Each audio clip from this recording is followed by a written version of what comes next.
Bueno, la clase de hoy fundamentalmente está relacionada con las enfermedades vasculares del sistema nervioso central.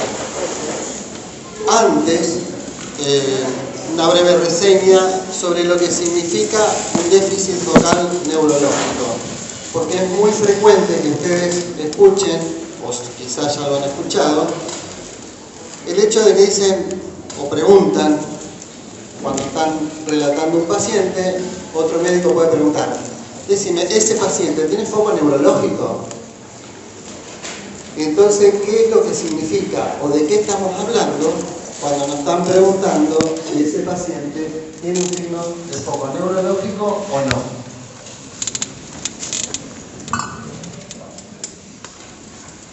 Las deficiencias neurológicas focales van a estar referidas específicamente a los tractos que son motivo de estudios de neurología, ya sea a nivel cerebral, a nivel de médula espinal o a nivel de sus nervios periféricos. Entonces, de acuerdo a donde asiente la patología, vamos a tener los distintos tipos o signos de foco neurológico. ¿Cuáles son los que se consideran signos de foco neurológico? Obviamente que estamos hablando de cambios que se producen desde la normalidad. Entonces, vamos a hablar de cambios en la fuerza muscular, cuando hay una afección a este nivel, y estamos hablando de qué es lo que le pasa al músculo cuando tiene una afección. O está paralizado, o está con una disminución de fuerza. Si está con disminución de fuerza se llama paresia.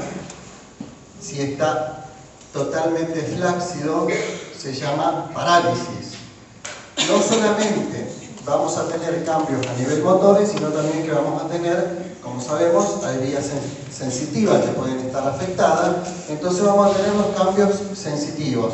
Y estos pueden ser parestesias. ¿Qué significa parestesia? Significa una sensación de hormigueo. Fundamentalmente este es un síntoma principal de las neuropatías más frecuentes, como para que estén en tema, la diabética, alcoholismo.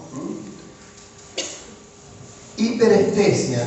Hiper significa más, o sea que estamos teniendo mucho más sensibilidad, y que en algunos casos ese aumento de la sensibilidad puede dar dolor. Esas hiperestesias fundamentalmente pueden estar relacionadas con el etilismo y se ven a nivel de la planta y palmas de pies y de manos. También le puede ocurrir al paciente que en un sector, miembro superior, miembro inferior, en la cara, una hemicara, tenga una disminución de la sensibilidad. Estamos hablando de hipoestesia. Y cuando tenemos una ausencia de la sensibilidad, estamos hablando de anestesia. O sea que si hay otro que le pregunta a usted, ¿el paciente tiene un signo de foco? Sí, ¿cuál? Bueno, puede ser una paresia de miembro superior derecho, una hipoestesia en mi cara izquierda. Están dando el significado de lo que el otro le está preguntando. Nosotros también dentro del examen físico neurológico estamos viendo lo que es el tono muscular. El tono muscular donde vamos a palpar específicamente al músculo, y ese músculo puede estar con aumento del tono, y estamos hablando de hipertonía, está rígido, o de una flacidez o hipotonía. También dentro del examen neurológico lo que hacemos es la percusión de tendones, de los reflejos osteotendinosos. Esos reflejos osteotendinosos pueden estar también valorados en más o en menos. Si es en más, tenemos una hiperreflexia; si es en menos, una hiporreflexia. Hiperreflexia se ve fundamentalmente en todo lo que sea afección de motoneurona superior. Hiporreflexia se ve cuando hay una afectación de los nervios periféricos, como ser las neuropatías. Nosotros también, dentro de la neurología, valoramos lo que es el estado de conciencia del paciente. O sea que eso lo referimos como funciones superiores. Esas funciones superiores pueden estar alteradas o no. Si están alteradas, el paciente puede tener cambios a nivel de la respuesta, o sea que estamos considerando afasias o alteración de la conducta. ¿Qué es lo que queremos significar y qué es lo que significa un foco neurológico desde la conducta? En los extremos de la vida, tanto en el niño como en el adulto, un cambio de conducta, una irritabilidad, puede ser el único signo, que no más fiebre obviamente, hacernos pensar que el paciente puede tener una encefalitis o una meningoencefalitis, en los niños preferentemente. Y también otro examen que nosotros hacemos es de la coordinación motora. La coordinación motora está a cargo del cerebelo. Entonces, a través de las pruebas cerebelosas, vamos a estar viendo si el paciente tiene una coordinación normal o una incoordinación. O sea que eso también está referido como un signo de foco neurológico. ¿Cuáles son las posibles causas? Ya estuvimos hablando de algunas, de enfermedades que pueden causar o darnos o mostrarnos la afección neurológica y por lo tanto evidenciar un signo de foco. Enfermedades mielinizantes, o sea, todas las enfermedades que afectan sustancia blanca.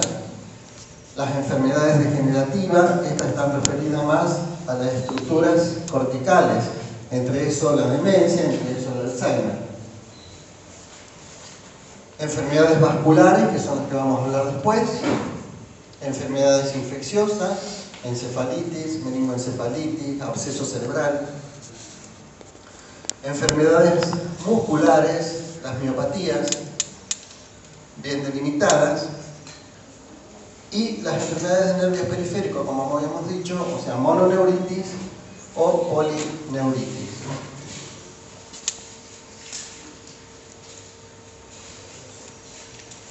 Si nosotros recibimos un paciente, supongamos que tenga una cefalea, hacemos el examen físico, previamente analizamos qué datos aporta el paciente, o sea, a través de una anamnesis no dirigida, sino que el paciente exprese realmente lo que está sintiendo. Y con la anamnesis y el examen físico, nosotros tenemos que orientarnos para estudiar al paciente.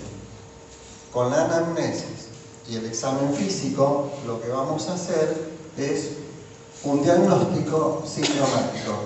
¿Qué síndrome estamos viendo? Puede ser síndrome de motoneurona superior, síndrome de motoneurona inferior, un síndrome que esté afectando a nervios periféricos. Cuando tenemos un diagnóstico sindromático, obviamente que el síndrome nos va a estar marcando a qué nivel puede estar la lesión. O sea que ahí estamos haciendo un diagnóstico topográfico. No es lo mismo que un paciente venga con una hemiplegia que venga con una paresia de miembro inferior con signos de neuropatía. O sea, a uno le pediremos una tomografía o una resonancia del cerebro y al otro le vamos a pedir una electrocardiografía. O sea que se fijan que es muy importante a la hora de pedir los exámenes complementarios de qué topografía estamos hablando. Entonces, diagnóstico sindromático, diagnóstico topográfico. En base a eso pedimos los estudios complementarios para tratar de llegar a un diagnóstico de certeza. Los estudios que nos van a orientar, obviamente, que son análisis de sangre y sus fluidos, orina, líquido cefalorraquídeo, y los más específicos, tomografía, resonancia magnética y electromiografía. Después veremos, en cada caso particular, qué otro método más específico podemos utilizar para llegar al diagnóstico. Pero lo básico, digamos, como para empezar a estudiar un paciente y tratar de llegar a un diagnóstico, sería esta la forma de estudiar un foco neurológico. Que sea un poco más dinámico, el que tenga preguntas, que lo haga, porque vamos pasando o vamos avanzando en temas y por ahí queda algo colgado. No tengan ningún empacho, lo dicen y lo analizamos y lo aclaramos. ¿Estamos?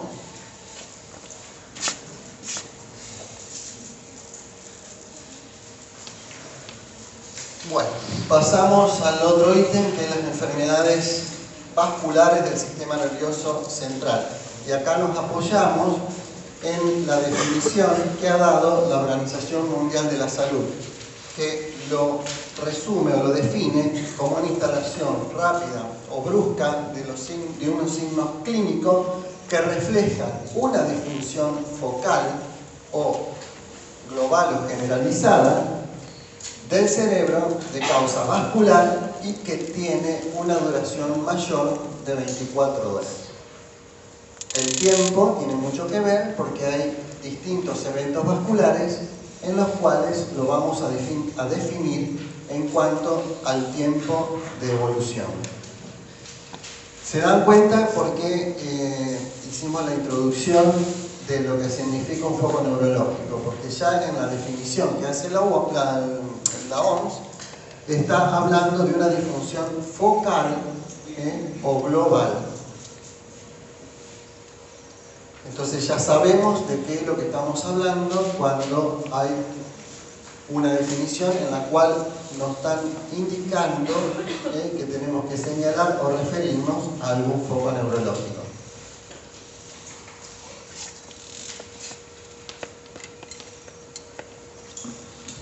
Para hablar de enfermedades vasculares, semiológicamente lo hemos hecho en 3 ítems.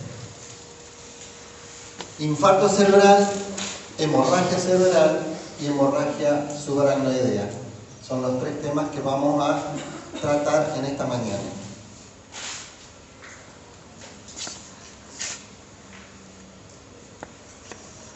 Cuando hablamos de enfermedades vasculares, obviamente que nos tenemos que referir a datos epidemiológicos.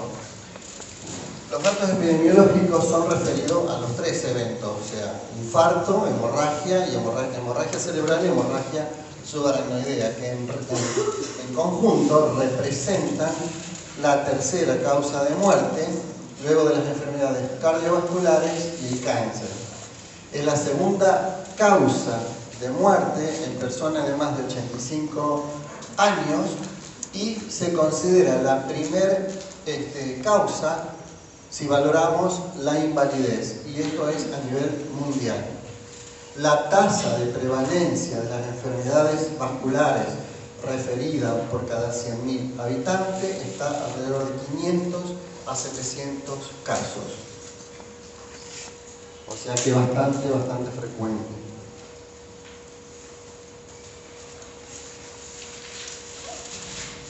Siendo una patología bastante frecuente, tenemos la particularidad de que se trata de algo que es prevenible y previsible.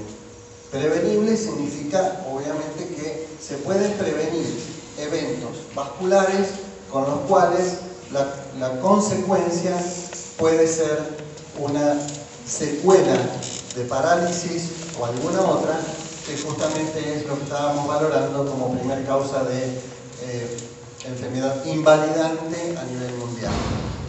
Y previsible, que también se puede prever de acuerdo al paciente y a otras intercurrencias clínicas que pueda tener, que podemos actuar para que el impacto de las enfermedades vasculares no sean tan fuertes en el paciente.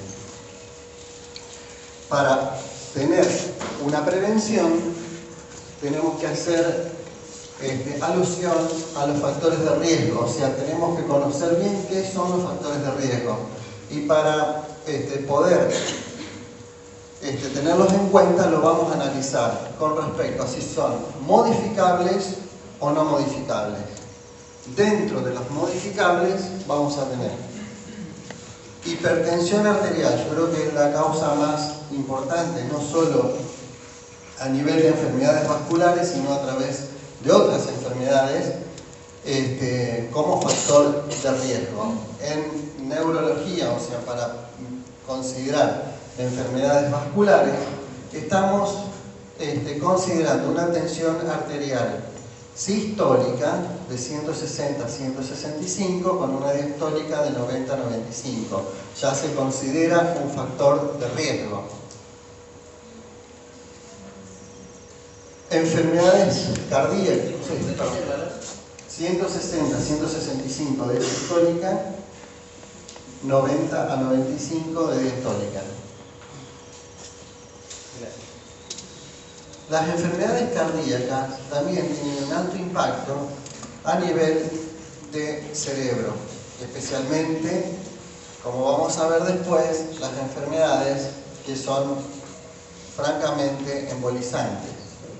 O sea que todo paciente que tenga un evento vascular, lo primero que tenemos que hacer también es una interconsulta con cardiología para ver de qué manera o no tiene repercusión a nivel cerebral. Las enfermedades cardíacas más frecuentes son las arritmias, entre ellas la fibrilación auricular, bueno, la hipertensión arterial, que se considera, digamos, de manejo de los cardiólogos y clínicos. Otro factor importante, la diabetes. La diabetes específicamente lo que hace es una alteración a nivel de las arterias y de estas, las de más pequeño calibre. A nivel cerebral tenemos múltiples arterias de pequeño calibre, entonces la hialinización que se produce a nivel de las paredes puede provocar tanto, más o menos, o sea, o bien producir una obstrucción o bien un adelgazamiento de la íntima y por lo tanto provocar una hemorragia. O sea que cualquiera de los dos eventos puede ocurrir con esta patología. Lo otro que se asocia también es la hipercolesterolemia y muchas veces van de la mano, hipercolesterolemia y diabetes, y a veces con hipertensión. La obesidad es otro de los trastornos que se pueden evidenciar. Disculpen un segundo.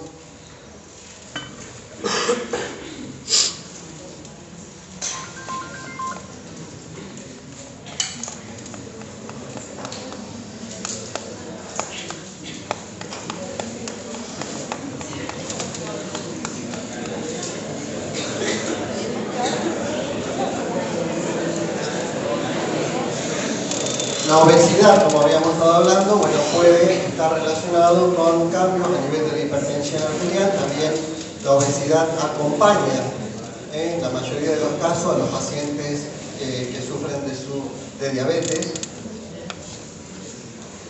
Otro factor de riesgo, y más como un hábito, se considera el tabaquismo. Y en esto las mujeres tienen un poco más de riesgos, especialmente las mujeres que están con el uso de anticoncepción oral y son tabaquistas, o sea, tienen una mayor incidencia para enfermedades vasculares. El alcoholismo y los anticonceptivos, como habíamos dicho, en su asociación con el tabaquismo.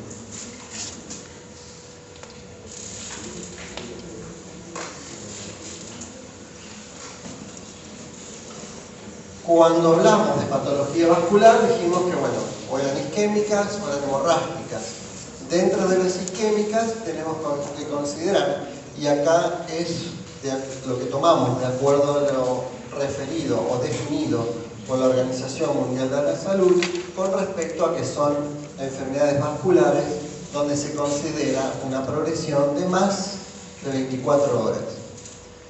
Pero que hay situaciones en las cuales no alcanzan a 24 horas. Entonces, ¿son eventos vasculares o no son eventos vasculares? Ahora lo vamos a analizar.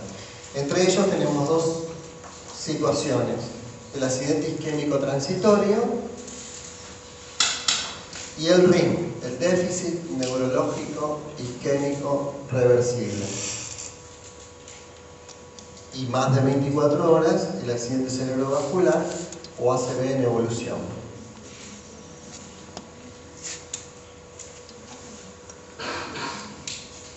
Si hablamos de AIT o accidente isquémico transitorio o TIA, que también lo pueden escuchar de esa forma, son definidos como episodios breves de pérdida de alguna de las funciones neurológicas y que están atribuidos a un proceso de isquemia para el que no se encuentra, no se halla otra causa.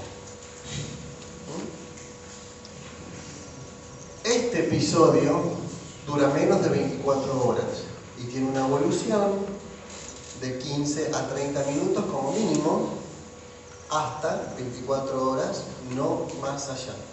Si estamos hablando más de 24 horas, ya de acuerdo por definición, estamos pasando a otra situación.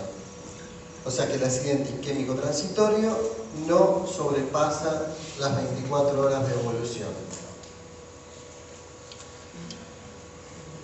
Se pueden originar en cualquiera de los dos sectores fundamentalmente que tenemos de irrigación. Si hacemos memoria, tenemos un circuito anterior y uno posterior. El circuito anterior está dado por las arterias carotídeas, el circuito posterior por las vértebro-basilares. Si consideramos el circuito anterior o carotídeo, del sistema carotídeo se desprende una arteria que es la oftálmica y es una de las que más se puede encontrar en falla cuando se produce una alteración a nivel de las carótidas, sea una obstrucción o sea un espasmo arterial carotídeo, y entonces nos va a marcar un signo de foco neurológico, y ese signo de foco neurológico está referido al mal funcionamiento de la oftálmica, o sea que en ese momento está privada de la irrigación y la arteria oftálmica va a irrigar al nervio óptico. Al producirse la anemización del nervio óptico, este claudica, así que por lo tanto el paciente pierde la visión. Eso se llama amaurosis fugaz o amaurosis fugax, con X al final, lo pueden leer así. Se considera como un hecho vascular, un signo de foco importante, se lo considera dentro de los accidentes isquémicos transitorios por una afección vascular que, si bien no afecta, entre comillas, específicamente a cerebro, pero estamos hablando del nervio óptico. El nervio óptico se considera a nivel de su función como una prolongación del sistema nervioso central. ¿Por qué? Lo vemos en el fondo de ojo, lo que es comúnmente llamado como papila óptica. La papila óptica es la cabeza del nervio óptico. Si tomamos un paciente que tiene una afección que puede estar comprometido el territorio posterior, o sea, el territorio vértebro-basilar, tenemos que considerar a grandes rasgos, nadie está pidiendo específicamente anatomía pura, pero bueno, sabemos que el territorio posterior está irrigado por el sistema vértebro-basilar y que va a irrigar cerebro posterior y tronco encefálico. Entonces, una falla a ese nivel, vamos a considerar signos de foco neurológico que dependan de ese sector, o sea, tronco encefálico, fosa posterior, o sea, cerebelo y región occipital. El carotidio, como le hemos dicho, nervio óptico fundamentalmente a través de la arteria oftálmica, y si no, sector anterior por la cerebral anterior y todo lo que es parénquima y núcleos grises por la cerebral media. Si consideramos los accidentes isquémicos transitorios que dependen del territorio posterior, vamos a tener signos de disfunción de tronco encefálico, y entre ellos que vamos a tener vértigos. Ustedes recuerden que, seguro lo saben, del tronco encefálico prácticamente nacen la mayoría de los pares craneales. Los pares craneales tienen función de a nivel de cara hasta cuello. Entonces vamos a tener trastornos de la deglución, o sea, diglusia, trastornos de lenguaje a través de las cuerdas vocales, o sea que vamos a tener una disartria. Si tomamos cerebelo, como habíamos dicho, trastornos de la incoordinación motora como signo de foco neurológico, ¿cuál sería eso? Una ataxia, una disdiadococinesia o una diadococinesia. Y trastornos visuales que no responden, no corresponden al nervio óptico, sino que están correspondiendo estos trastornos visuales a los otros pares craneales. Tercero, cuarto y sexto. Los oculomotores, que también tienen función, el tercero, a través de sus fibras, con el sostenimiento de los cambios a nivel de la pupila. Entonces se dan cuenta que de acuerdo a dónde vamos dirigiendo tanto lo que es el síntoma, vamos a ir haciendo el diagnóstico sindromático y obviamente vamos a ir viendo de qué lado puede estar la lesión. O sea que vamos a ir viendo de qué manera podemos llegar a una topografía para poder pedir específicamente los estudios complementarios.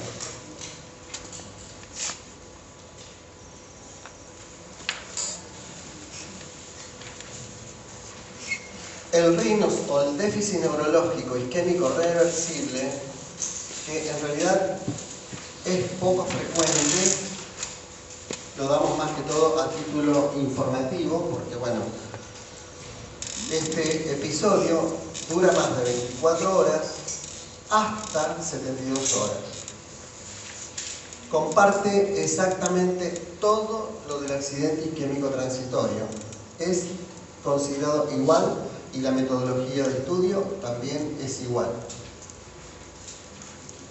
Y acá está la similitud. ¿Por qué? Porque tanto en el accidente isquémico transitorio como en el RIN, en ninguno de los dos casos, de acuerdo a la definición, se tiene que constatar una lesión neurológica. O sea que al paciente lo estudiamos como todo proceso vascular, y ya vamos a ver cómo lo hacemos, para diagnosticar específicamente vamos a tener que tener en cuenta su progresión en el tiempo y cuáles son los cambios que podemos encontrar. Obviamente que en estos dos cuadros no debe haber ningún cambio. Por eso se habla de déficit neurológico isquémico reversible, del cual revierten todos los síntomas a cero y no tiene ningún cambio de evidenciable a través de los estudios complementarios, específicamente tomografía o resonancia, que es donde vamos a valorar si hay alguna afección focal o no a nivel cerebral o troncoencefálico. Es lo único que comparten. No hay cambios estructurales en estos eventos vasculares. O sea que si un paciente está con episodios de AIT, entonces como estábamos hablando justamente de que es una patología previsible, podemos prever que este paciente que ya tuvo un evento isquémico transitorio, bueno, con más razón tenemos que apuntar a los factores de riesgo para el tratamiento, porque no va a hacer que después termine con un accidente cerebrovascular en evolución instalado y con secuelas. Por eso la importancia de los episodios vasculares transitorios.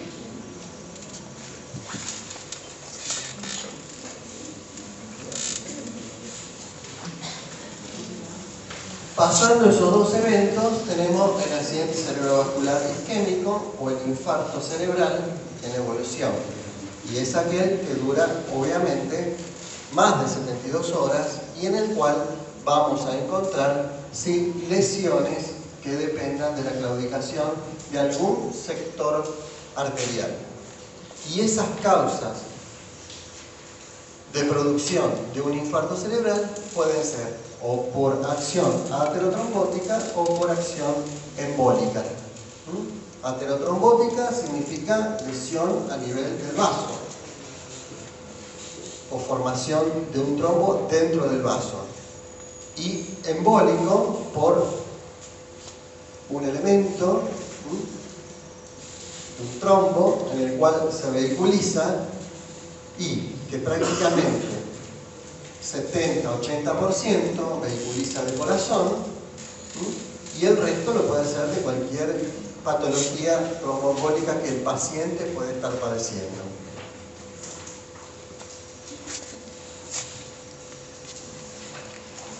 Si vamos a considerar el infarto cerebral aterotrombótico, tienen diferencias y por lo tanto es importante, al menos para saber de qué posibilidad de causa puede estar relacionada para el tratamiento específico. Este tipo de infarto cerebral, por lo general, se da durante el sueño y se completa al despertar. O sea que es de característica progresiva. Esa progresión es la que se considera que puede estar debida a que, como habíamos dicho, depende fundamentalmente de la pared del vaso o de algún trombo que está produciéndose a ese nivel y que está haciendo su obstrucción al riego sanguíneo. Eso puede ser lento o puede ser medianamente brusco, pero nunca de un impacto como vamos a ver que es el embólico. Entonces, por eso tiene una característica de ser progresivo. Diagnóstico diferencial de este episodio de tipo progresivo es específicamente con tumores cerebrales. Los tumores cerebrales no son de dar síntomas brusco, abrupto, sino que son más bien de tipo progresivo. O sea, están actuando como una masa ocupante de espacio a nivel cerebral y que en la medida que va expandiendo o va produciendo edema, va reclutando centros nerviosos importantes y por lo tanto va dando síntomas, pero en una forma progresiva. Entonces, diagnóstico diferencial importante con tumores cerebrales. También acá tenemos que ver lo que significan los territorios arteriales, como habíamos hecho referencia recién, y considerando un síntoma bastante cardinal que es la cefalea. En los pacientes que tienen trastornos del territorio carotidio, la cefalea va a ser en hemicránea, la mitad del cráneo. Mientras que lo que son las del territorio posterior, por lo general, las cefaleas son de tipo occipital. Son rasgos característicos, por eso uno los remarca.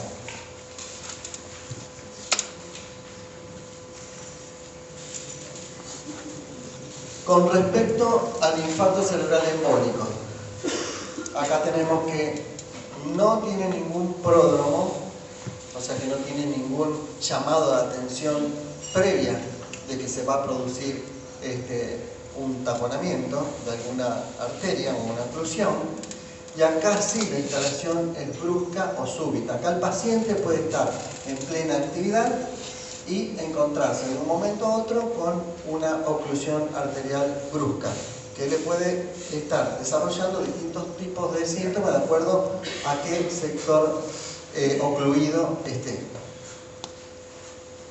Como habíamos dicho recién, o sea, la asociación fundamental es con la fibrilación auricular, la más embolígena, pero recordemos que un infarto agudo de miocardio puede también generar trombos. Una patología de válvula mitral también es de tipo embolígena, o sea que tenemos varias patologías cardiovasculares que son productoras de émbolos y que por lo tanto en su vehiculización pueden llegar a impactar a nivel cerebral. Esta patología también está relacionada con la edad, o sea, son de adultos jóvenes, en algunos incluso no tiene factores de riesgo, porque habíamos dicho que la mayor probabilidad de producción son patologías cardíacas. A veces una arritmia, no necesariamente, o una estenosis, o una estrechez mitral, necesita de un deterioro del paciente, de alguna patología para producirse, sino que se puede producir en cualquier etapa de la vida y por lo tanto las complicaciones justamente se ven en pacientes jóvenes. Y que si hacemos un análisis espectral de las arterias, estas arterias están totalmente limpias y sin especificidad en cuanto a considerar la aterotrombosis como, o aterosclerosis vascular como factor de riesgo.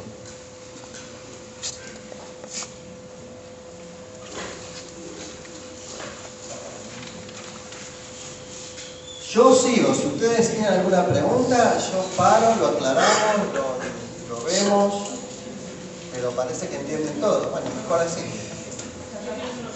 Sí. Dijo que en el último tenía pródromo, no tenía, dijo que tenía pródromo, que no tenía pródromo, en el anterior sí. En el anterior sí tenemos los pródromos porque es una enfermedad progresiva, son síntomas progresivos. Del sector donde esté afectando la oclusión. Si tenemos del sector anterior, que hemos considerado, o bien una fibrosis fuga, o bien del territorio anterior, topográficamente corresponde, si viene el músculo de Penfield, miembros inferiores, trastornos de la marcha, tenemos lengua, tenemos disartria, agarra cerebral media, entonces que va a irrigar núcleo grises, específicamente cápsula interna, entonces vamos a tener déficit en algún hemicuerpo. Se agarra putamen, puede tener un síndrome sensitivo. Se agarra el tálamo, un déficit tálámico. Yo no entro en puntuación específica de los distintos síndromes que pueden provocar las obstrucciones arteriales. Nos dieron una clase general y no específica. Muy buena tu pregunta, y bueno, te respondo, que corresponde los pródromos al sector al cual está afectando. Entonces vamos a ir viendo cómo se va modificando y el paciente va viendo cómo va perdiendo la fuerza. De esa manera es como estamos diciendo que tiene pródromo. En el embólico no, el paciente de golpe se encuentra con una miopatía, suponiendo que haya afectado cerebralmente o haya tapado cerebralmente o alguna de las terminales. Por eso empieza una noche, se cree que el sistema simpático y parasimpático tienen una alteración a ese nivel. O sea, estamos hablando de hilando un poco más fino con respecto a la causa. No tenemos que hablar de causas generales, pero obviamente, si vamos a la especificidad, obviamente que descubrimos bien todo, cómo se produce todo. Acá estamos hablando generalidades. Una consulta, ¿el AIT se puede considerar un pródromo o no? El AIT se puede... Un pródromo, sí, como habíamos dicho, o sea, son enfermedades en las cuales, por eso habíamos hablado que son previsibles. Si uno ya padeció un AIT, está en riesgo. O sea que el embólico no podría tener un AIT antes, o sí, o no.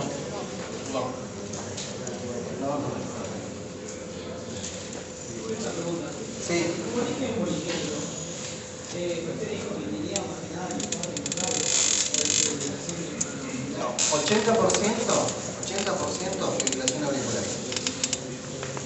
Después están referidos infarto de miocardio agudo, infarto agudo de miocardio y valvulopatía específicamente más mitral. Protésicas también, obvio. Endocarditis bacteriana. Por eso, si entramos a hilar fino, podemos considerar, uno acá, de acuerdo a la directiva que nos dio, tenemos que nombrar las patologías más específicas, pero sin entrar en detalles. Por eso hablamos de patología de válvula mitral. La patología de válvula mitral, bueno, después vendrán estudiando por su parte o la darán en cardiología. Nosotros damos la parte de la complicación, digamos, de la enfermedad cardiológica y su repercusión neurológica. ¿Se entiende? Por eso no entramos en detalle, si no tenemos para hablar 4 horas. No tengo problema, pero se escapa, digamos, al interés del resto. ¿Estamos? Bueno. Pasamos a la patología hemorrágica. La hemorragia cerebral constituye aproximadamente el 10% de la totalidad de los accidentes cerebrovasculares. O sea que ustedes fíjense la importancia que tiene considerar los eventos isquémicos que están llevando un 90% de aparición en la población. Esto corresponde al 10% de la totalidad de los ACV, y acá sigue el factor más importante a tener en cuenta, el factor de riesgo más importante es la hipertensión arterial.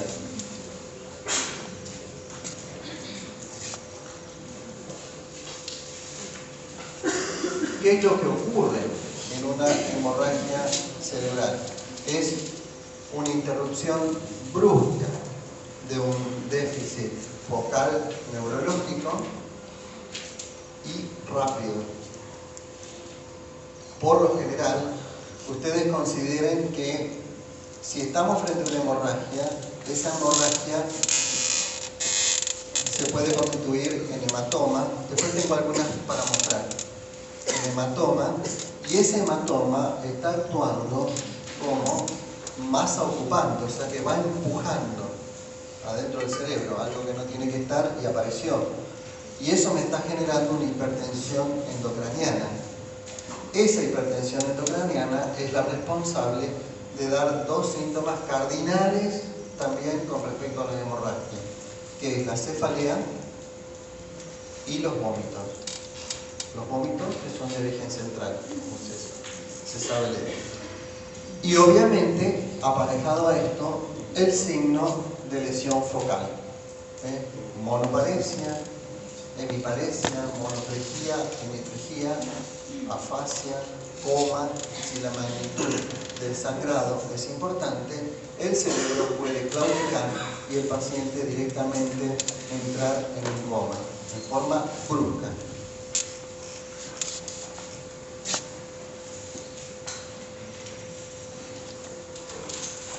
Dentro de la patología hemorrágica del sistema nervioso central, tenemos que considerar una que es muy frecuente y es la hemorragia subaracnoidea. ¿Qué significa hemorragia subaracnoidea? ¿Dónde va a estar localizada?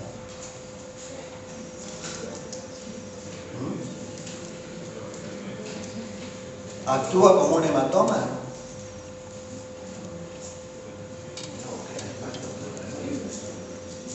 Acá me dicen que no actúa como hematoma porque se desarrolla o inunda todo el espacio subaracnoideo. ¿Están de acuerdo o no están de acuerdo? A ver, levanten la mano los que están de acuerdo con que no produce un hematoma. Vamos a votar, levanten la mano. Si produce un hematoma. Sin miedo, más vale que se equivoquen acá y no con el paciente. Así que denle la mano. No sé si produce o no produce la fatiga, tiene un espacio de Está bien, pero bueno, tenemos dos situaciones planteadas. Si produce el hematoma o si produce una inundación del espacio subaracnoideo. Por hematoma, ¿quién vota?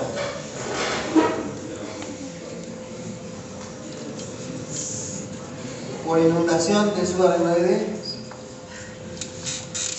Los demás no responden, no dicen nada. Bueno, los dos tienen razón. Los dos tienen razón. En definitiva, lo primero que se produce es una afectación o una inundación de la subaracnoidea. Muchas veces no es más que eso. En algunos casos, el vaso que se rompió es muy grande y no solamente inunda la subaracnoide, el espacio subaracnoideo, sino que también produce un efecto de masa por acumulación de sangre en algún sector. O sea que cualquiera de las dos opciones pueden estar. Si en el examen escrito preguntan, obviamente que hay que responder, inunda el espacio subaracnoideo, porque el hecho de producir un hematoma sería secundario a la inundación de la subaracnoidea. Pero en el momento de evaluar al paciente o en el momento de pedir una tomografía, podemos ver las dos cosas, la inundación del espacio subaracnoideo y la formación de un hematoma. Así que las dos opciones están, pero en el paciente. Pero para el examen, inundación de del espacio subaracnoideo. Pregunta media burra. No entiendo bien la diferencia entre hematoma y inundación del espacio subaracnoideo. Después te lo muestro en una diapositiva de hemorragia subaracnoidea. Yo me voy a acordar y te la contesto ahí. Puede ser, porque en el aire no lo va a entender.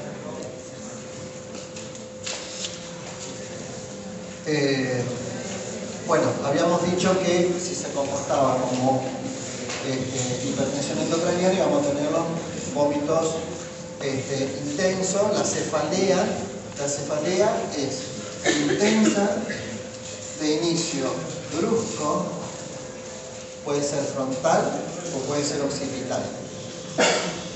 Es uno de los síntomas fundamentales. Hay un gran porcentaje de pacientes que tienen una hemorragia subaracnoidea, en la cual ahí dice que la etiología más frecuente es la ruptura de un aneurisma o de una malformación arteriovenosa. Si la ruptura o el aneurisma es muy grande y se rompe, el paciente directamente puede pasar del estado de buena salud a estar en coma y morirse. Cuando el aneurisma que se rompe es mucho y extravasa mucha sangre. Cuando el aneurisma es más chico, se rompe y quizás no hay tanta inundación cerebral. A veces los aneurismas son tan grandes que la pared del vaso empieza a trasudar sangre y es lo que se llama babeo, que va al espacio subaracnoideo, la sangre al espacio subaracnoideo, y esto es lo que irrita justamente las meninges y es lo que da dolor importante. Entonces el paciente se presenta a la consulta con un dolor de cabeza importantísimo. Si uno le pregunta de 0 a 10 cuánto le pones, el paciente dice 15, porque no da más, es un dolor que nunca sintió en su vida, que le apareció de golpe y que pues, lo más frecuente está referido o a nivel frontal o a nivel occipital. ¿Cómo es que se llamaba la extravasación? Babea sangre a través de la pared. En algunos pacientes, justamente en ese momento, cuando se produce la ruptura del aneurisma, pueden tener un episodio o un estado de obnubilación del estado de conciencia o una pérdida de conocimiento que puede ser pasajera. Y posteriormente a eso referir los síntomas de cefalea intensa, vómitos también intensos. Hay signos premonitores, signos de foco premonitores de decir, bueno, este paciente con estas características, yo considero que sí, que tiene un evento vascular. Yo no sé si es isquémico, si es hemorrágico o si tiene una hemorragia subaracnoidea. Por lo general, la mayor frecuencia de asentamiento de los aneurismas, recuerden que la mayoría se producen a nivel del polígono de Willis, que está dado por los dos sistemas, el carotidio, el vértebro basilar y las comunicantes. El aneurisma que se produce a nivel de la comunicante posterior está prácticamente vecino o cabalgando sobre el tercer par. Entonces el tercer par se convierte en un alcahuete útil porque vamos a tener los signos de una parálisis del tercer par, que puede ser completa o incompleta. ¿Saben lo que significa la diferencia entre uno y otro? Completa es cuando tiene no solamente los óculomotores afectados, los músculos que de él depende afectados, sino que también ustedes recuerden que tienen fibras que van a regular la contracción y dilatación pupilar. Entonces, si el tercer par está afectado en forma total, vamos a tener un tercer par completo, o sea, vamos a tener la parálisis de los músculos que de él dependen, más los trastornos pupilares. Eso se llama, en diferencia de una pupila con la otra, una anisocoria. Entonces, tercer par completo o tercer par incompleto. Tercer par incompleto cuando no está afectada la pupila.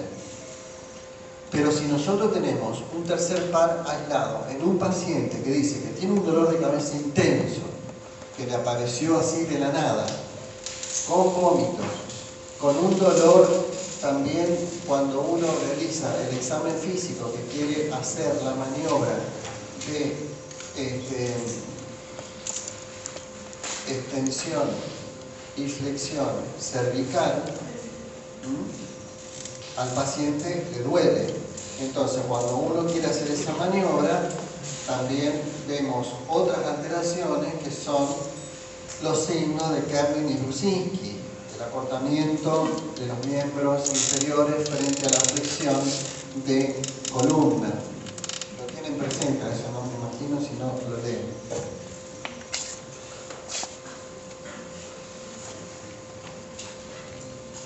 Bueno, entonces, siguiendo con la progresión del paciente y consideramos que tiene una hemorragia subaracnoidea, tenemos que considerar cuáles son las complicaciones que este paciente puede tener. Y el paciente puede tener complicaciones por su hemorragia en sí o por dos fenómenos que pueden aparecer posteriormente. Estos dos fenómenos que aparecen son el vasoespasmo y el resangrado. Los dos tienen su importancia y lo tenemos que tener en cuenta esto, por eso lo recalco, porque esto en un paciente lo tenemos que tener en cuenta justamente para evitar estas dos complicaciones que le pueden acarrear la muerte al paciente. Disculpe, la vuelve un segundo así.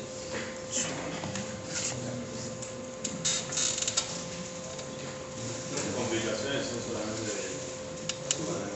De la subaracnoidea. Específico de subaracnoidea.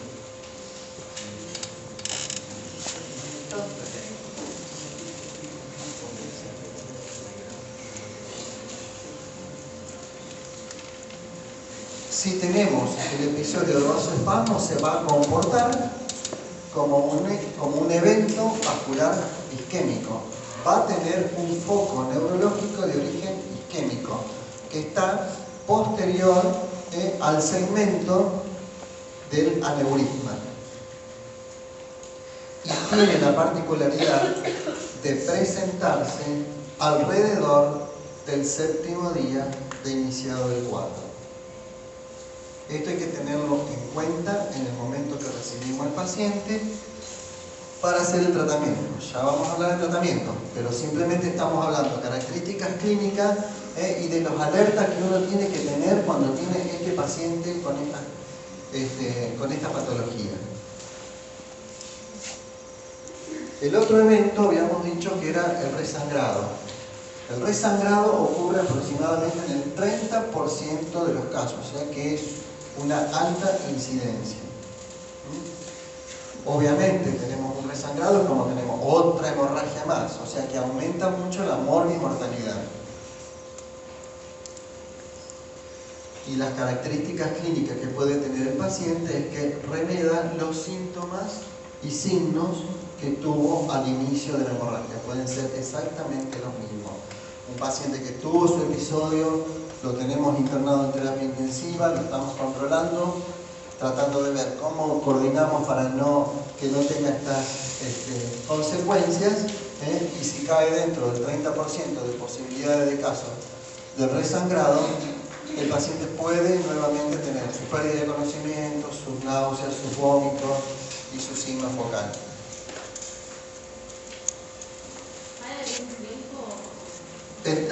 No lo puse así, tenés razón. El martes me pasó lo mismo, que preguntara lo mismo, porque me olvidé de poner en la diapo, y ahora me olvidaba decirlo, el tiempo. Gracias por recordarlo.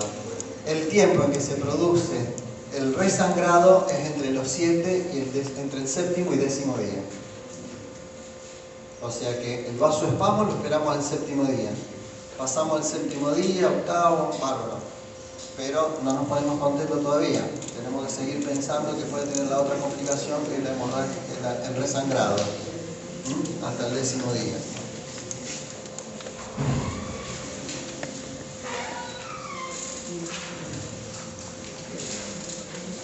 Llega el paciente con un evento vascular y nosotros lo tenemos que, obviamente, después que lo revisamos, consideramos que puede tener algo a nivel neurológico, de acuerdo al signo de foco, consideramos que puede tener algo a nivel cerebral, entonces lo que vamos a pedir, y lo que tenemos prácticamente a mano, una tomografía computada. Consideramos que en este momento la tomografía computada, primero, que es de bajo costo, segundo, que es un método que está al alcance prácticamente de todos, medianamente los hospitales, la mayoría posee un tomógrafo, en nivel público como en el nivel privado, o sea que es de fácil acceso, es un método no invasivo, hay una amplia disponibilidad a nivel, al alcance del paciente, tiene un bajo costo y permite descartar el cuco que nosotros tenemos siempre. Este evento que tuvo el paciente y que tiene, por ejemplo, una hemiplegia, ¿es una hemorragia o es un isquémico? Porque en base a eso es como tenemos que actuar. Si el paciente tiene una hemorragia, bueno, habrá que ver de qué manera corremos para que no tengamos complicaciones. Y si es una hemorragia subaracnoidea, más todavía. Y si es un infarto, bueno, considerar todo lo que estuvimos viendo con respecto a los factores de riesgo, ver si el paciente es un isquémico, llamar al cardiólogo urgente, no va a ser que tenga una arritmia, no está embolizando. O sea, son muchas las variantes que se presentan. Entonces, por eso es útil al ingreso con un paciente con un foco neurológico hacerle una tomografía de cráneo. Los eventos hemorrágicos se ven de inicio en una tomografía. Los eventos isquémicos no se ven hasta pasadas las 24 o 48 horas de ocurrido. Eso es por el impacto de la lesión, la falta de circulación y lo que se puede ver en una tomografía. O sea que en el ingreso, nosotros, si no tiene hemorragia, no sabemos si se trata de un accidente isquémico transitorio, si es un RIC o si es un infarto que está en evolución. ¿Por qué no sabemos si es un isquémico transitorio o un RIC? Porque si estamos dentro de las 24 horas y no vemos absolutamente nada, podemos estar considerando que es un isquémico transitorio. Lo dejamos en la guardia y lo observamos, descartando, o sea, con la tomografía en mano y sabiendo que no tiene hemorragia. El paciente está estable, vemos factores de riesgo, lo compensamos, si está hipertenso, pero lo dejamos ahí, digamos, viendo cómo es la evolución. Si el paciente pasaron 6, 8 horas, quedó sin ningún signo de foco neurológico, el paciente está normal, hablando neurológicamente, y tiene una tomografía negativa, obviamente que vamos a estar pensando que es un isquémico transitorio. Seguimos, 24 horas, 48 horas. ¿Qué hacemos? Repetimos la tomografía. Si a las 24, 48 horas de producido el evento, la segunda tomografía no arroja ningún dato, o sea, sigue siendo exactamente igual a la que tomamos en el ingreso, y el paciente está estable y sin ningún signo de foco, el diagnóstico es accidente isquémico transitorio, punto. Si el paciente 24, 48 horas aparece, lo que vamos a ver después en una imagen, un signo de lesión, obviamente que estamos hablando de un infarto en evolución. O sea que todo paciente con un evento isquémico, 24 horas tiene que estar internado, valorar y ver si el foco evoluciona o no, o se retrotrae totalmente. Esto tiene que quedar bien claro, y espero que le quede bien claro. Yo lo remarco, pero ¿quedó claro realmente? Tengo una pregunta. Sí. Si a las 48 horas le hace la tomografía y aparece algo, ¿cómo se ve? ¿Es un ring o está en una CB? ¿Es una CB? El ring no está a las 72 horas. Sí, pero no sin lesión. Sí. Sin lesión. Si no, Con lesión estamos hablando de un infarto, porque ya nos está marcando la tomografía que tiene un área infartada, como vamos a ver. si ¿Cómo no es le un ring en lesiones. una tomografía? Normal. Comparte exactamente lo mismo que el AIT, nada más que es hasta 24 o 48 horas. Pero la hemorragia se ve al instante. La hemorragia se ve de inicio. De inicio. O sea que a las 24 horas voy a definir si es un AIT o digamos una clínica. Pero la tomografía va a ser negativa. Clínicamente, si es un AIT, lo vemos a las 24 horas. Y a las 48 horas le confirmamos con una nueva tomografía si dio totalmente normal, sin ningún cambio con respecto a la diferencia.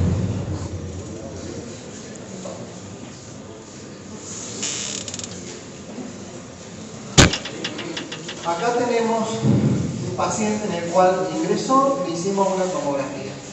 El paciente ingresó con un signo de foco y sacamos y vemos esto. Esto es una tomografía y acá lo que valoramos en términos médicos son dos situaciones. ¿Cómo definimos o cómo nombramos a las lesiones?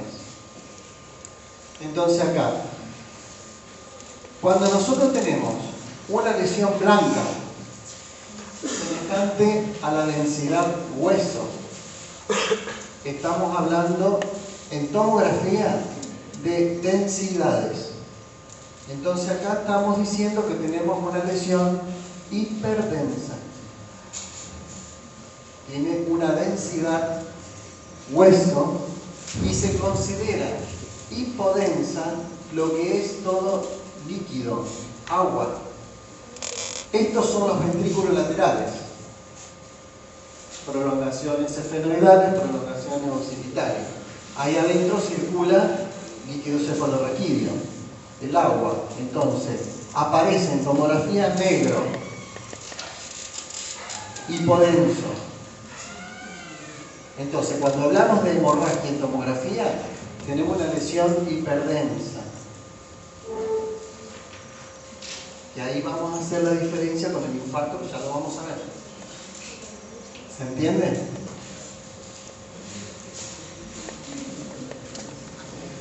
Las lesiones hemorrágicas se pueden presentar de esta forma, o sea, esto es lo que se considera un hematoma, por más que sea de forma irregular, es una lesión, una ruptura de una arteria y por lo tanto me está extravasando sangre al parénquima cerebral.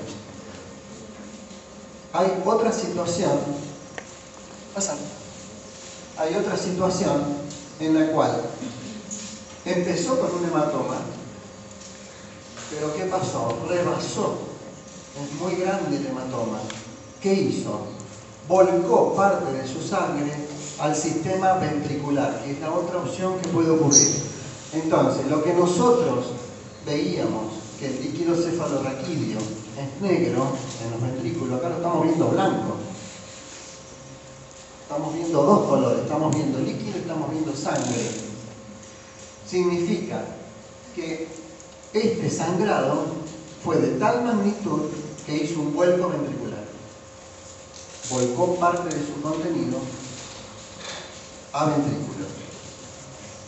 Y lo traje a propósito para después ver otro método en el cual vamos a ir viendo de qué manera vamos haciendo diagnósticos diferenciales, especialmente con la hemorragia subaracnoidea. Pásame la raya que vos ahí. Gracias. Lo que estábamos hablando de hemorragia subaracnoidea, ¿quién preguntó? Bueno, cuando se produce una hemorragia subaracnoidea, como habíamos dicho, se inunda el espacio subaracnoidea. Entonces, todos los recesos, por donde se introducen las meninges, a través de las circunvoluciones, todo el espacio subaracnoideo va a estar inundado de sangre, como habíamos dicho. Entonces lo vemos hiperdenso, lo vemos hiperdenso. Entonces todos los recesos están cubiertos de sangre. Esa es la forma más común de ver de las hemorragias subaracnoideas. ¿Quedó claro cómo lo veías?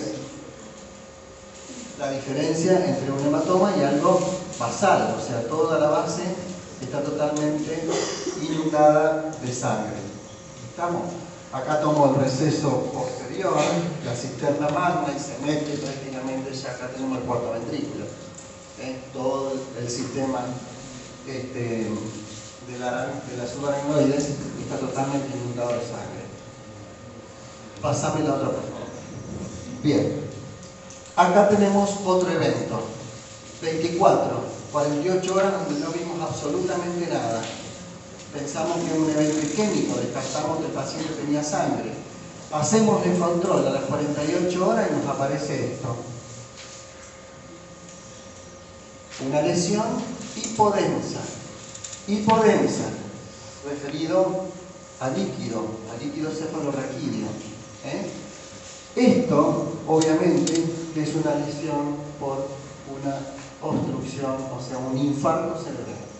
O sea, el infarto cerebral se ve de esta característica, una lesión hipodensa.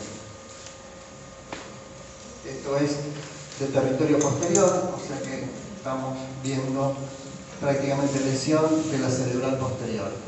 Pásamelo.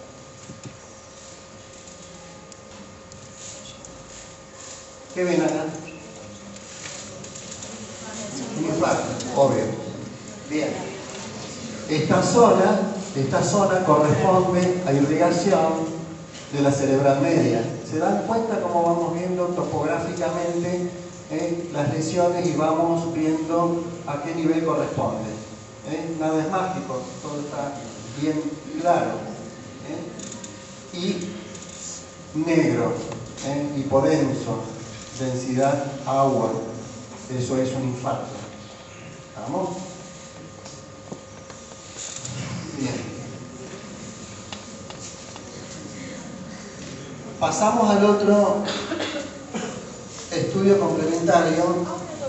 Éxito. La sangre en el hemorrágico, si pasa el tiempo no la voy a ver hiperdensa, ¿o sí? Con la evolución en el tiempo, la sangre se va licuando. Lo que quedó de ese semejante, por ejemplo, hematoma que había, te queda una lesión que se llama leucomalacia. Leucomalacia, la sustancia quedó totalmente muerta, queda un espacio, por lo general se ve negro, pero porque ya fue todo cicatrizado, es una lesión cicatrizada. Ya la sangre se reabsorbe con el tiempo, entre 6 y 8 meses se reabsorbe totalmente. Doctor, una pregunta, ¿y la sangre por qué se ve hiperdensa? ¿Por qué se ve hiperdensa la sangre? Por la hemosiderina. Bien. Bueno, el otro método complementario del cual disponemos es la resonancia. Acá tenemos que hacer una aclaración. Si nosotros queremos ser más estrictos con respecto al diagnóstico, me parece que estaría bueno que seamos estrictos, si no nos conforma la tomografía que sacamos al inicio, si no vimos nada, nosotros podemos pedir una resonancia magnética. En la resonancia magnética, en las primeras horas, ya se empieza a ver un infarto. Por eso aclaramos lo del método. Una tomografía en este momento, un tomógrafo en este momento, se dispone en casi todos los lugares, sin desmerecer. Hasta en las ciudades más chicas hay un tomógrafo. Pero un resonador no. Entonces, si nosotros estamos en un centro donde tenemos tomografía, descartamos que tenga sangre, tiene resonador, bueno, pasamos por el resonador y vemos. En el resonador, en resonancia magnética, se pueden ver los primeros cambios de un infarto. Se lo digo a título informativo, pero no es lo común de hacer, y nosotros incluso acá a los becarios, a los residentes de neurología, no hacemos abuso de métodos. Indicamos la tomografía. Si no se ve nada, nada de resonancia. Esperamos la evolución clínica del paciente, si el paciente está estable. Si estamos sospechando otra cosa, obviamente, pero digamos, hablando específicamente de patología vascular, si no se encontró la tomografía, esperamos al paciente. Desgraciadamente acá adentro tenemos que administrar los recursos. En un hospital amplio, mediana complejidad, aunque se diga que es de alta complejidad, pero que es un centro de derivación importante de toda la provincia. Entonces a todos tenemos que dar solución. Entonces nosotros, por la parte que nos corresponde, los cardiólogos harán lo suyo, los gastroenterólogos lo suyo, tratamos de administrar los recursos de una manera razonable. Entonces, tomografía bajo costo. El paciente lo tenemos que seguir estudiando, seguimos estudiando los factores de riesgo. Entonces no me interesa ni hacer una resonancia. Pero sí, ustedes pueden leerlo, va a decir que no habló nada, no dijo nada, que en una resonancia se puede ver en agudo un infarto. Lo traigo a colación, pero no como metodología de estudio de un paciente. Pasada 48, 72 horas, en vez de hacerle una tomografía nueva, le querés hacer una resonancia, bárbaro. Si tenés el recurso y si lo podés hacer. En el privado es mucho más fácil. Pero no es condición de ingresar a un paciente y pedir de inicio una resonancia. Lo que pedimos es una tomografía. Pero claro, en la resonancia se pueden ver los primeros cambios a nivel de un infarto cerebral. Pasado eso, vamos a ver, en resonancia no están actuando la radiación. Entonces, por lo tanto, cambiamos la terminología para referirnos a la lesión. Estamos manejando spin echoes. Entonces, estamos hablando de intensidad de esos ecos. Hay dos variantes, T1 y T2 en resonancia. Prácticamente se hacen las dos secuencias. Son el tiempo de los iones que se los van alineando diferente. Eso lo hace un boxer, lo hace el aparato directamente. Lo va marcando una perilla y lo va pasando el mismo aparato. Bueno, pero para lo que se entienda, hablamos de intensidades. Entonces, si vemos blanco, son hiperintensas. Si vemos oscuro, son hipointensas. Lo otro era hiperdensa, hipodensa, esto es hiperintensa, hipointensa. Pasamos al siguiente.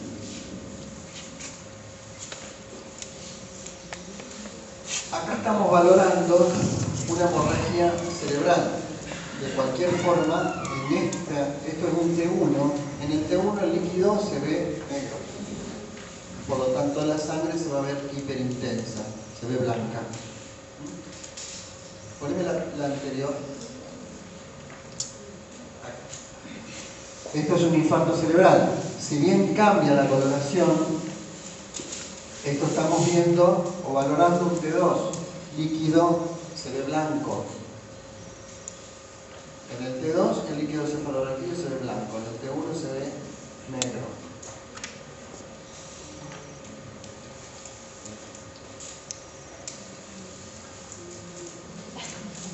Y acá tenemos una mezcla de hiperintensidades. ¿Qué pasó ahí? Este paciente, porque esto también puede coexistir, y fundamentalmente lo vemos, si bien se puede ver en una tomografía común, pero es más específico de ver en una resonancia. Acá vemos un paciente con un infarto cerebral y que a pesar de tener su infarto, ha sangrado. Entonces fíjense que tienen todas las imágenes adentro de sangrado. ¿Por qué? Porque muchas veces la penumbra que se llama de la zona adyacente al infarto trasuda tanto que se transforma en una hemorragia. Queda tan permeable los capilares, porque el organismo es sabio, trata de hacer vasos de neoformación rápido para tratar de suplir, pero a veces esos vasos de neoformación quedan incluidos dentro de la lesión y sangran. Entonces no es muy común, pero se puede ver que un infarto se transforma en hemorrágico. Y lo podemos ver así, con sangre en su interior. Como un infarto que presentó un episodio hemorrágico secundario. Obviamente ya estamos hablando de que tenemos un estudio previo.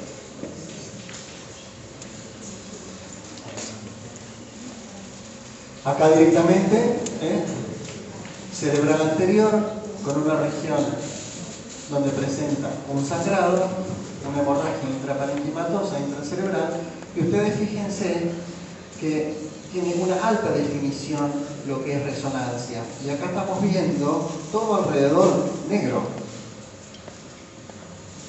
Eso significa agua, significa edema. El hecho de haber una masa ocupante dentro del cerebro se provoca un proceso inflamatorio a ese nivel y empieza a trasudar líquido, edema. Bien, pasemos. No solamente existen estudios complementarios referidos a tomografía y resonancia. Tenemos otra eventualidad en la cual hablamos de otra patología que es la hemorragia subaracnoidea. La hemorragia subaracnoidea, donde dijimos que la patología basal o es un aneurisma o es una malformación vascular. ¿De qué manera estudiamos ese aneurisma o esa malformación vascular? Lo hacemos a través de una angiografía o resonancia magnética, o también está en el tercer lugar, que es la arteriografía cerebral vascular, una arteriografía digital. Son los dos métodos fundamentales para ver vasos, tanto para ver malformaciones vasculares, la malformación vascular por excelencia que ustedes pueden leer o le pueden dar como ejemplo la enfermedad de Moya-Moya, movillos vasculares que pueden sangrar y dar mucha sintomatología. Se ve tanto en chicos, en adultos jóvenes y en ancianos.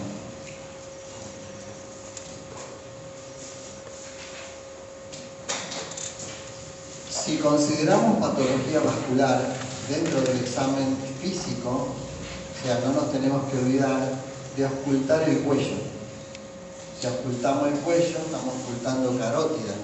Si por esas eventualidades nosotros estamos escuchando un soplo, ya sea intenso o mínimo, o por ahí sospechamos que el paciente pueda tener una alteración a nivel del sistema carotidio, o porque haya tenido un accidente isquémico transitorio donde tuvo una amaurosis fugax, yo le voy a pedir un ecodoppler de los 4 vasos del cuello. Entonces vamos a ver si el paciente tiene una alteración a ese nivel o no.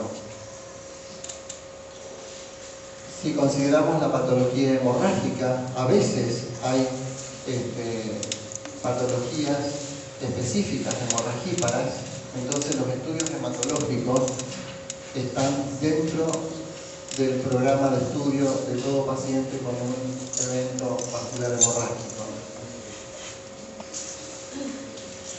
Y vamos a hablar un poquito de lo que significa o lo que haríamos en un paciente con una hemorragia subaracnoidea, donde lo que se pregona es, obviamente, pedir una tomografía y si no, tengan en cuenta que salvo la fiebre que en muchos pacientes con una hemorragia subaracnoidea pueden tener cifras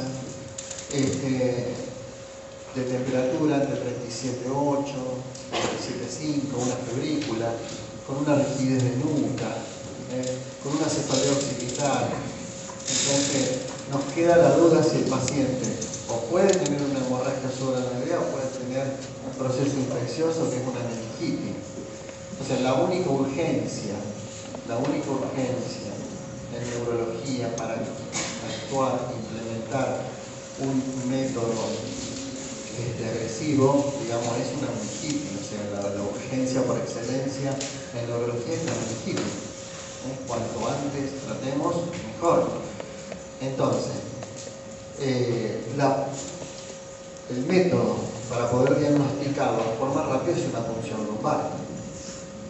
Y también, si sospechamos una hemorragia subaracnoidea, una punción lumbar también nos arrojaría datos porque vamos a ver, como dijimos, si tiene sangre en el espacio subaracnoideo, obviamente que va a tener al líquido cefalorraquídeo. O sea, que cuando traigamos el líquido vamos a tener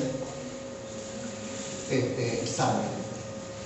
Pero también no puedo dejar de lado, por eso lo mostré, que el paciente puede tener una hemorragia intracerebral con vuelco adentro del ventrículo y yo le hago la punción lumbar, me va a sangre.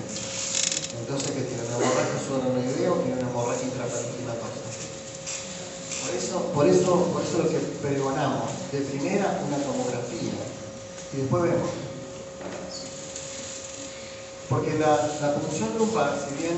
Si tiene una hemorragia subaracnoidea, ¿no es riesgoso hacer una punción lumbar? Justamente, ahora voy a hablar de eso.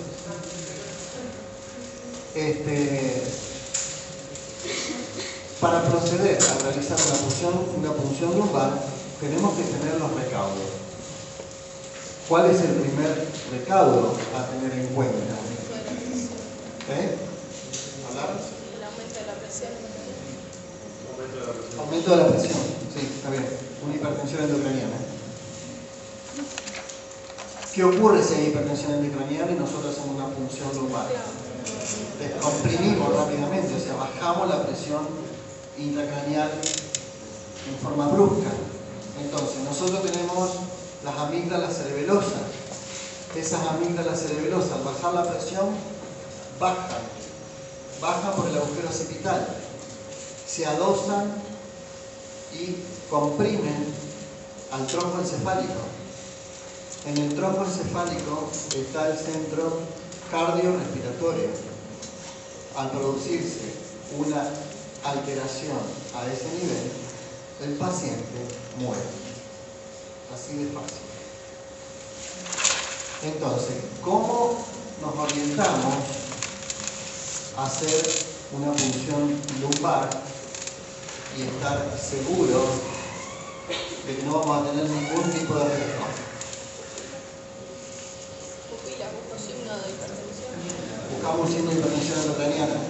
¿Qué es lo que vamos a hacer como método? Un fondo de ojo. En el fondo de ojo vamos a ver la papila. ¿Se acuerdan que le dije? La papila, prolongación del cerebro. Entonces vamos a ver, si tenemos edema de papila, obviamente quiere decir que hay hipertensión endocraniana.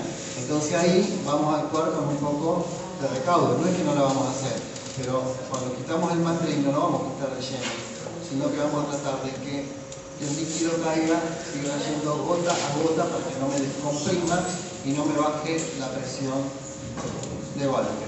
¿Cuántas gotas juntamos en el frasquito? 24 como dato. 24 gotas es suficiente para hacer el análisis del citofísico-químico del líquido cefalorraquídeo. No necesitamos llenar un frasco grande.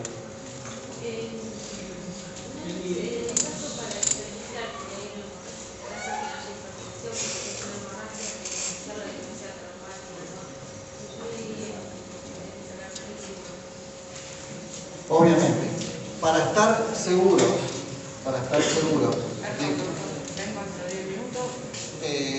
bueno, 10 minutos. Disculpa. Hasta las 12 tiene. Se hizo más larga. No hay problema. En parte hablamos menos.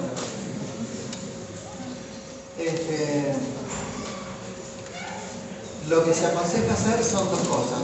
O bien el método de la gasa, donde uno pone la gasa y hace chorrear una gota, entonces queda el signo de la escarapela. Queda toda tenida la sangre en el centro concentrada y se diluye a los costados y aparece amarillo líquido cefalorraquídeo. Eso ahí tocamos algún paso cuando hicimos la punción. Si no se hace la prueba de los 3 vasos, entonces, o 24 gotas, entonces se ve. Si aparece sangre en el primero, porque fue traumática. Si aparece sangre en todo el frasco, en todo el contenido del líquido cefalorraquídeo, quiere decir que está teñido por la sangre que viene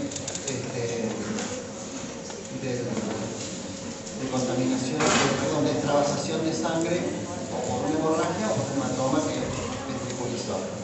Y lo otro a tener en cuenta es que eso, si estamos en duda, nosotros mandamos al laboratorio y pedimos centrifugar el líquido cefalorraquídeo. Centrifugan el líquido cefalorraquídeo y queda, por un lado, si no es sangre que corresponde a una hemorragia subaracnoidea específica, queda la sangre por un lado, queda un botón hemático que se informa así, botón hemático, y el resto líquido cefalorraquídeo.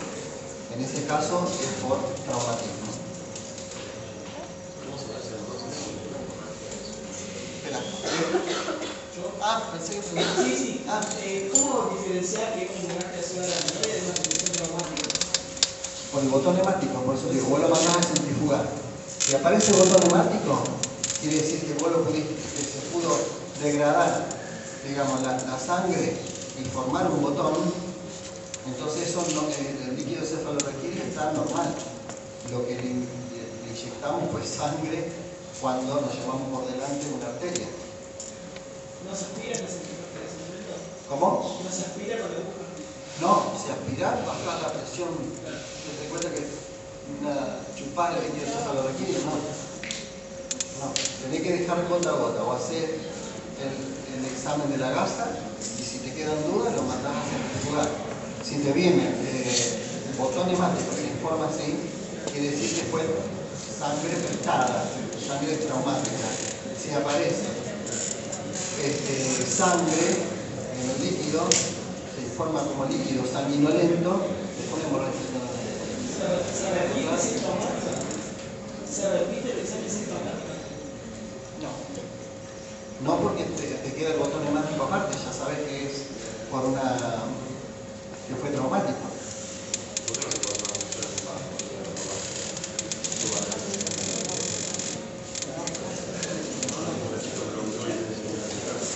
No. ¿Cuáles son las premisas que se tienen en cuenta para, bueno, por eso lo primero que hay que tener en cuenta es que no tenemos hipertensión endocraniana, que es el fondo de ojo. Si tenés hipertensión endocraniana, pues no es que no se puede hacer. Tenés que sacar gota a gota, no sacar el matriz y sale el chorro, porque ahí es conveniente. ¿Quedó claro?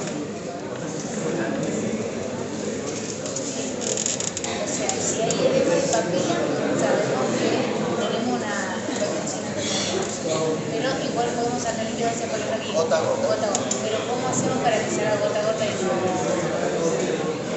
Bueno, vos el matriz lo vas corriendo, no lo sacás del todo. Si vos lo sacás del todo, sale el chorro. A también algunas armas que se pueden ayudar de esa manera no va a quedar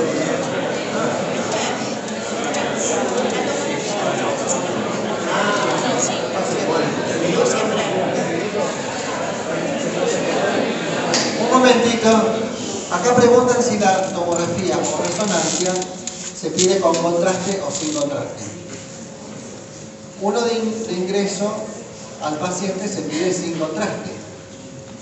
El tomografista, obviamente especialista, está viendo las lesiones y se da cuenta si eso puede ser vascular o no. Porque puede haber una lesión que venga hipodensa como la que vimos, pensando que es un infarto, y no es un infarto, puede ser un tumor. Entonces, en esos casos, si no está pedido, el tomografista por ahí llama, doctor, le hacemos contraste porque parece que no es una isquemia. Bueno, hacele contraste, le hace contraste. ¿Y cuál es lo que aporta? Si es una imagen isquémica, no se tiñe con el contraste. No lo capta. Si es una imagen secundaria, ya sea un tumor o una metástasis, capta el contraste. Entonces hace todo una areola, todo se tiñe totalmente con el contraste. Entonces ahí estamos hablando de otra cosa que no tiene nada que ver con un evento vascular. En los progresivos, por ejemplo, puede pasar eso así. Se puede comportar igual que progresivo. Exacto, por eso el diagnóstico diferencial entre ingreso, hemorragia, tumor, isquemia. Bueno, estamos un poco atrasados, pero bueno. Los tratamientos, cuando un paciente entra y tenemos el paciente con un evento vascular, obviamente, medidas generales. Si pensamos que ya descartamos que no tiene hemorragia, porque le hicimos la tomografía, y consideramos que es isquémico, lo primero que vamos a hacer es antiagregarlo. ¿Con qué lo antiagregamos? Con ácido acetilsalicílico. Si es un paciente que tiene una patología cardíaca, hablaremos con el cardiólogo, hablaremos con el hematólogo y decir, este paciente no tiene que estar anticoagulado de acuerdo a lo que posee, a lo que tiene. Tratamiento trombolítico.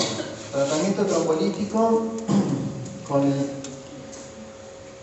plasminógeno tiene que ser específicamente en un tiempo de no más de 3 horas, o sea, las 3 horas de producido el infarto. Pasado esas horas ya no tenemos más opción.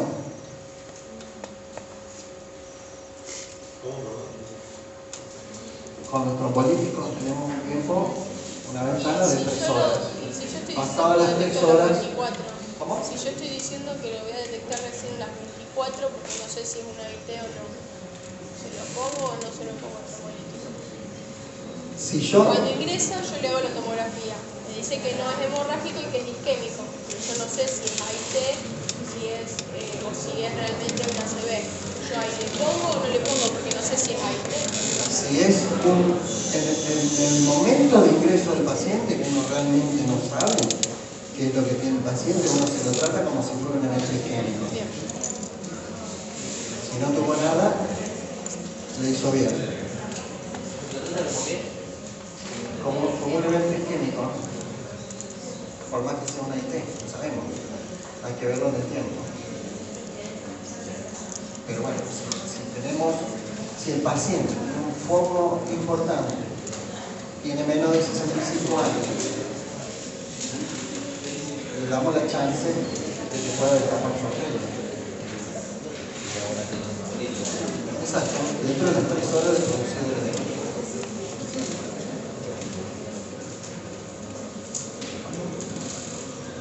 Tratamiento neuroprotector, hay dudas con respecto a eso. El neuroprotector es tratar de salvaguardar las neuronas. No hay grandes publicaciones que aseveren que haciendo un tratamiento neuroprotector pueda evidenciarse algún cambio. Y el tratamiento intervencionista también, bueno, en esos casos hacemos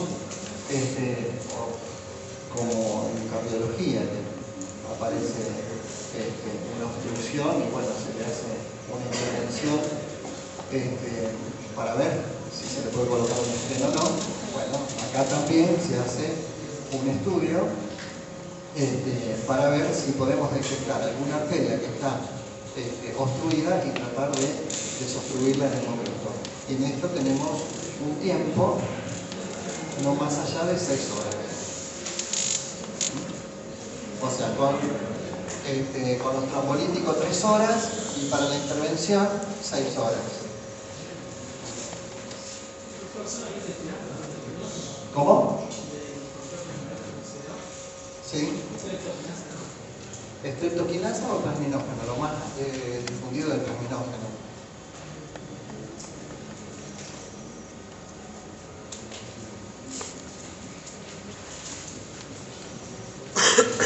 El paciente tuvo su ACV, pasaron una semana y el paciente se va. ¿Con qué se va? Con una terapia antiagregante y si es por una afección cardíaca, de acuerdo a lo que diga el cardiólogo y el hematólogo, se verá si va anticoagulado, antiagregado y anticoagulado. Si el paciente se detectó que podía tener una obstrucción a nivel carotidia, bueno, se plantea un tratamiento quirúrgico posterior para tratar de resolver que no se forme nuevamente otro evento isquémico por esa obstrucción carotidia que pueda tener.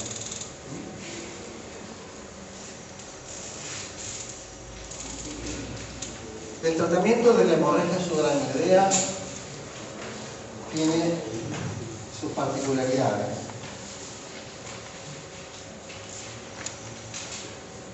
Es importante en el paciente determinar la presión arterial y que esta tiene que ser estable. Porque tenemos que considerar los dos eventos que habíamos hablado que se pueden provocar: el vasoespasmo o el resangrado. Nosotros tenemos que tratar al paciente de tenerlo en una presión arterial media de aproximadamente 150 milímetros de mercurio de sistólica y entre 80 y 90 de diastólica. Si se nos baja mucho la presión, bajamos la presión de perfusión, el paciente que puede entrar en un episodio de vasoespasmo, obviamente que estamos complicando la situación, porque al vasoespasmo que puede ocurrir le estamos dando un nivel de hipoperfusión bajo, entonces por lo tanto estamos queriendo que el paciente se infarte, porque si no tenemos esos recaudos, obviamente que va a ocurrir eso. Si se nos va por encima de 160, 170 y por encima de 90, donde ya estamos hablando de un pico hipertensivo, y tenemos en cuenta que el paciente puede resangrar, entonces estamos iatrogénicamente incitando a que se produzca nuevamente ese resangrado para que se complique el paciente. Entonces el manejo de la presión arterial es importantísimo. Un paciente con una hemorragia subaracnoidea no puede estar en una sala común, tiene que estar en una sala de terapia intensiva, monitoreado todo: presión arterial, frecuencia, temperatura. Habíamos dicho que el paciente tiene un dolor intenso, obviamente que le vamos a dar sedantes para el dolor. Por su dolor, por su situación, es un paciente que está ansioso, hay que administrarle un sedante. Muchos días en cama, porque recuerden que estamos hasta el 10º día pensando que puede tener un resangrado, entonces lo vamos a tener controlado. Cuando el paciente está acostado, no se moviliza, no camina, no deambula, sus intestinos están quietos, se paralizan, por lo tanto el paciente tiende a constiparse. Entonces, todas las medidas necesarias para que el paciente no esté constipado, porque el hecho de una defecación de una materia fecal compacta va a aumentar el riesgo de aumentar la presión intracraneal y por lo tanto un resangrado. Si nosotros, ¿cómo prevenimos que no se produzca el vasoespasmo? Pues eso lo podemos prevenir. El resangrado no, porque es inherente al vaso, a la arteria. Pero sí lo que depende del vasoespasmo, que sería una disminución del calibre del vaso. Nosotros lo vamos a tener con un vasodilatador. El paciente va a estar tomando un vasodilatador, un antagonista cálcico, la nimodipina, 60 miligramos cada 4 horas por vía oral. Es la única medicación que asegura tener un vaso permeable, una vasodilatación estable. Sabemos que la sangre actúa como un importante irritante neuronal. Entonces, acá hacemos un paréntesis y decimos la neurona responde de dos formas cuando uno le irrita. O se deprime y entra en coma, o se excita y produce convulsiones. A grandes rasgos la neurona hace eso. Si acá tenemos un elemento irritante que es la sangre, entonces, ¿de qué manera prevenimos los episodios convulsivos? La droga de primera elección es la fenitoína. Si el paciente no convulsivó, directamente se lo deja arreglado 300 miligramos día. Vienen las cápsulas de 100 miligramos cada 8 horas. Si el paciente, porque es muy factible que en el momento del sangrado el paciente ingrese con una convulsión, entonces hacemos el tratamiento en agudo de la convulsión. Lo impregnamos con fenitoína a 20 miligramos kilodosis y después seguimos con 300 miligramos diarios. Como habíamos dicho, si el paciente, por la magnitud de la hemorragia, está en coma, ¿cómo le administramos los anticonvulsivantes? O se le puede hacer endovenoso, porque la fenitoína tiene la particularidad de venir en ampollas, y si no, al paciente se le coloca una sonda nasogástrica y se pasa la medicación a través de la sonda. Doctor, una consulta. Sí. En el caso del paciente este que tenga una hemorragia, no tengo 10 días en cama, ¿no tengo que tener una protección ambulante por poco tiempo? Todas las medidas, ojo. Entonces, hay medidas mecánicas de las cuales vos podés poner un paciente en movimiento. Específicamente, colchón en la cara, después hay unas valvas de presión que te masajean permanentemente las piernas. Si la tuviera totalmente en movimiento, no, porque no estamos hablando de algo mecánico.